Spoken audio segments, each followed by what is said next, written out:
पश्चिम बंगाल में विधानसभा चुनाव के बीच देश के गृह मंत्री अमित शाह ने कोलकाता में एक प्रेस कॉन्फ्रेंस को आयोजित किया और इस प्रेस कॉन्फ्रेंस में अमित शाह ने ममता बनर्जी सरकार पर कई अहम सवाल खड़े किए हैं। बंगाल विजय के दावे के साथ ही अमित शाह ने उन कारणों को भी गिनाया कि आखिर क्यों बंगाल की जनता ममता बनर्जी के खिलाफ है। और इतना ही नहीं, अमित शाह ने यह भी दावा किया कि बीजेपी की सरकार बनने पर बंगाल में शरणार्थियों को सीएए के तहत नागरिकता भी दी जाएगी।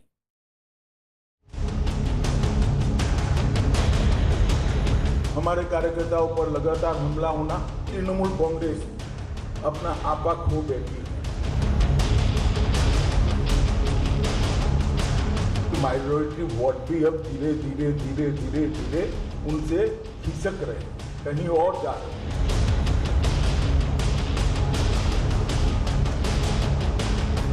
दीदी, बंगाल की जनता आपके खिलाफ है क्योंकि कानून और व्यवस्था की परिस्थिति पूर्णतया चरमरा गई।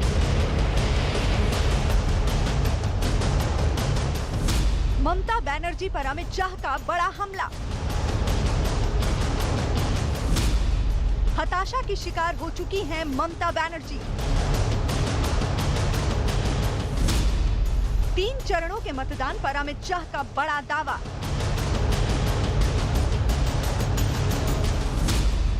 पहले 3 चरण में बीजेपी को 63 से 68 सीटें, 63 to 68 सीट के बीच में भारतीय जनता पार्टी इस 3 चरण के अंदर जीत रही है।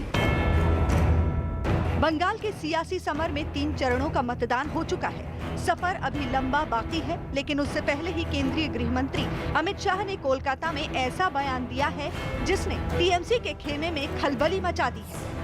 अमित शाह ने दावा किया है कि बंगाल में हुए पहले 3 चरणों के मतदान में बीजेपी 63 से 68 सीटें जीतने वाली है। तीनों चरण में भारतीय जनता पार्टी को अप्रत्याशित समर्थन बंगाल की जनता का मिला है।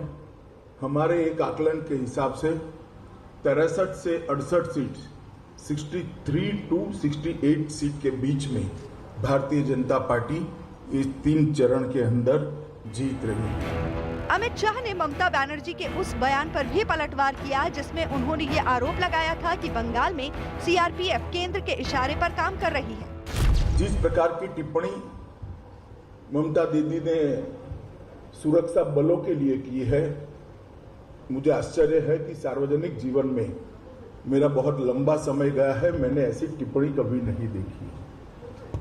कोई राज्य की मुख्यमंत्री और राजनीतिक दल की अध्यक्षा अगर ये कहती है कि सीएपीएफ का आप घिराव कर लो, उनको घेर लो, रोक लो, मैं नहीं ऐसा दृश्य मेरे राजनीतिक जीवन में देखा। बीजेपी कार्यकर्ताओं पर लगातार हो रहे हमलों का जिक्र करते हुए अमित शाह ने कहा कि टीएमसी में इतनी भी नैतिकता नहीं बची कि वो बीजेपी कार्यकर्ताओं पर हो रहे हमले की निंदा कर सके। हमारे कार्यकर्ताओं पर लगातार हमला होना, हमारे प्रदेश अध्यक्ष दिलीप घोष पर विगत 2-3 दिनों में ही हमला हुआ। कल भवानीपुर में पुलिस स्टेशन के अंदर हमारे कार्यकर्ता बैठे थे, तब उन पर हमला हुआ। और इस हमले के खिलाफ तृणमूल कांग्रेस के एक भी नेता की खंडन की टिप्पणी नहीं है। ये लोग मुख इशारा कर रहे हैं, मौन इशारा कर रहे हैं कि आप करिए। सार्वजनिक जीवन में इतना तो एक आम बात होती है कि किसी भी हिंसा, किसी भी प्रकार की हिंसा होती है, किसी भी राजनीतिक दल के कार्यकर्ताओं पर हिंसा होती है, सभी लोग उसकी निंदा करते हैं, भर्त्सना करते हैं। मुझे लगता है कि इससे भी तृणमूल कांग्रेस अपना आपा खो बैठी है। अमित शाह ने ममता बनर्जी को उनके उस बयान पर भी घेर लिया जिसमें उन्होंने मुस्लिमों से एकजुट होकर टीएमसी के लिए वोट करने की अपील की। अमित शाह ने दावा किया कि अब ममता बनर्जी को लगने लगा है कि उनका पारंपरिक वोट भी हाथ से छिटक रहा है। यही वजह है कि वो इस तरह की अपील कर रही हैं। इन्होंने माइनॉरिटी वोटर्स को अपील की है कि एकजुट हो जाइए और तृणमूल कांग्रेस के लिए वोट करिए। वो बताता है शायद उनके माइनॉरिटी वोट भी अब धीरे धीरे उनसे खिसक रहे हैं, कहीं और जा रहे हैं। और ये डर भी उनको सता रहा है, वरना इस प्रकार की अपील किसी भी मुख्यमंत्री के मुंह से, किसी भी पार्टी के अध्यक्षा के मुंह से मैं नहीं मानता कि ये उचित है। इस दौरान अमित शाह ने इस बात का भी जिक्र किया कि आखिर क्यों बंगाल की जनता ममता बनर्जी के खिलाफ है। वजहों का जिक्र करते हुए अमित शाह ने कहा, बंगाल के लोगों में घुसपैठ का डर है, बंगाल में गुंडागर्दी को बढ़ावा मिला है, बंगाल में सरकार ने CAA का विरोध किया, बंगाल सरकार ने सरस्वती पूजा पर रोक लगाई, बंगाल सरकार ने तुष्टीकरण की सियासत की। इतना ही नहीं, अमित शाह ने इस दौरान सोनार बांग्ला के उस रोड मैप का भी जिक्र किया जिसे बीजेपी ने बंगाल के लिए तैयार किया है। विकास की बात है, हमने सोनार बांग्ला आर्थिक पुनरुत्थान टास्क फोर्स का गठन करने की बात करी है, जिसमें देश के जाने माने अर्थशास्त्री होंगे जो आगे बंगाल को कैसे ले जाना इसकी रणनीति तैयार करेंगे।